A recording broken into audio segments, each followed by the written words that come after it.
Hello, welcome to the Alpha Report, and I'm Dr. Karen Hiltz. This week we're going to talk about the history of education in America.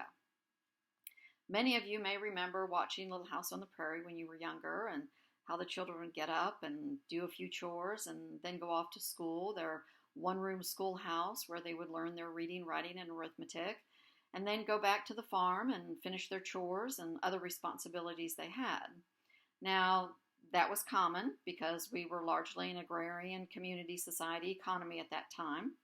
So it wasn't unexpected for the children to have their chores and responsibilities. But with regards to the beginning of public K-12 education, we need to begin in 1837 in the state of Massachusetts.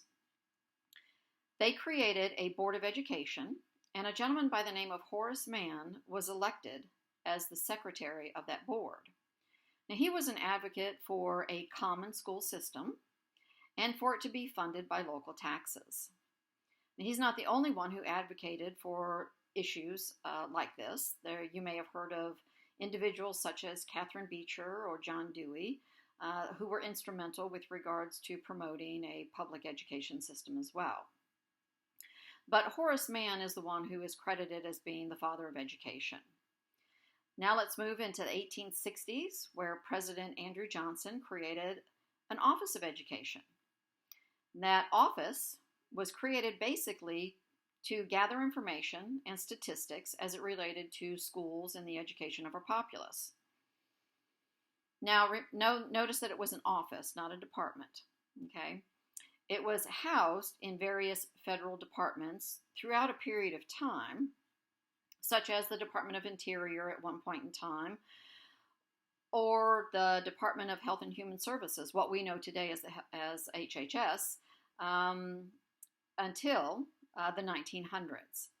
So as we move into the 1900s, let's talk a minute about the 1950s. This is right after World War II. Lots of innovations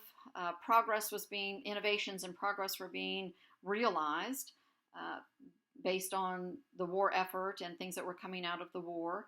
And a lot of information and statistical data was being gathered in the 1950s. And so there was an increase in funding, appropriated funds for education during the 1950s.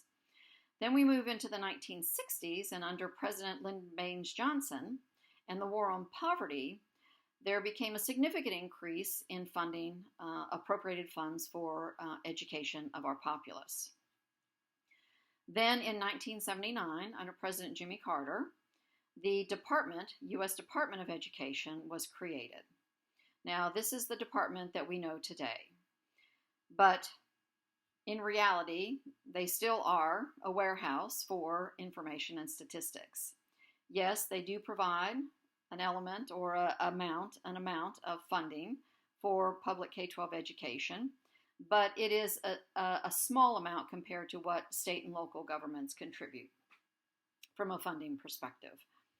Now, in my opinion, the Department of Education, their primary role is to take the education legislation that the U.S. Congress passes, develop policy, and implement the programs that come out of that policy and pass them down to the state and local levels. Now, sometimes with those programs, funding is provided, and sometimes funding isn't provided. Sometimes funding is provided for a 1-year, 2-year, 3-year period. But then over time, the funding goes away, but the programs don't necessarily go away. So who's going to fund that? That falls to the state and local governments to do that. So there are people out there who wonder or ask the question, what value is the U.S. Department of Education providing other than giving us information and statistics? And there are some legitimate concerns with regards to that, some legitimate reasons for asking those questions.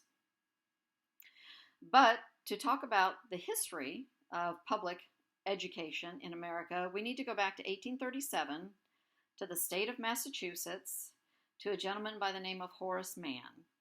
And that's where funded public education for our populace began. So I hope this was informational for you. If it was, please share. And please feel free to research and find out more about how our education system started in America and where we stand. And I look forward to speaking with you next week.